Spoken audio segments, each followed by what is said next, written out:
병원이나 보건소, 수사기관 등에서 환자의 심리검사와 치료를 담당하는 사람을 정신건강 임상심리사라고 합니다.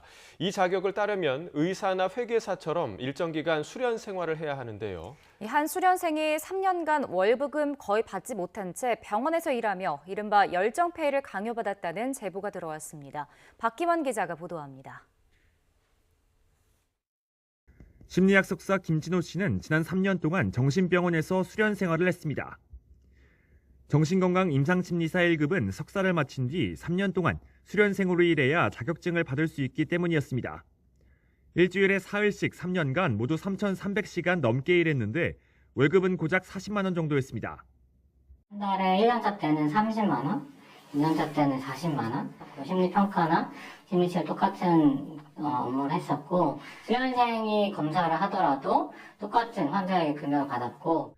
지난해 겨우 자격증을 얻어 취업에 나섰는데 4대 보험이 가입되지 않았다는 이유로 수련 생활 3년 경력도 인정받지 못했습니다.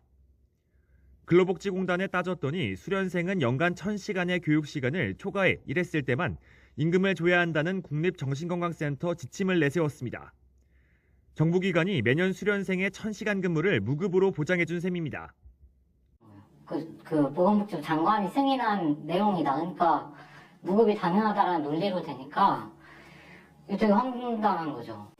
수련 자체가 되게 노동력 착취하는 일종의 하나의 기여하는 게 아닌가.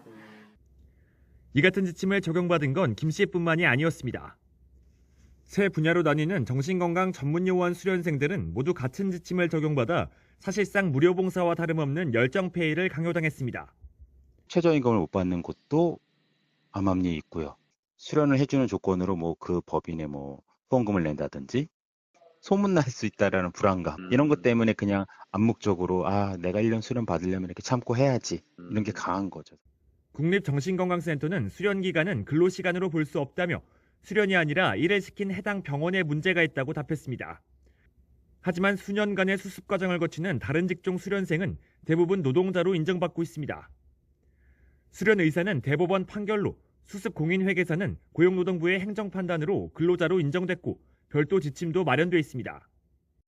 근로기준법에 명백히 위반되는 겁니다. 중속적인 관계에서 노무를 제공한다면 그에 따른 임금은 당연히 있어야 되는 겁니다. 수련 과정에 있는 사람이 근로자라는 것은 이미 명확하게 드러나 있거든요. 정당한 대가 없이 청년의 열정페이를 강요하는 불합리한 정부 지침은 물론 이런 지침을 앞세워 공짜 노동 착취를 정당화할 수 있다고 생각하는 관계기관들의 낡은 인식도 개선이 시급하다는 목소리가 커지고 있습니다. YTN 박견입니다.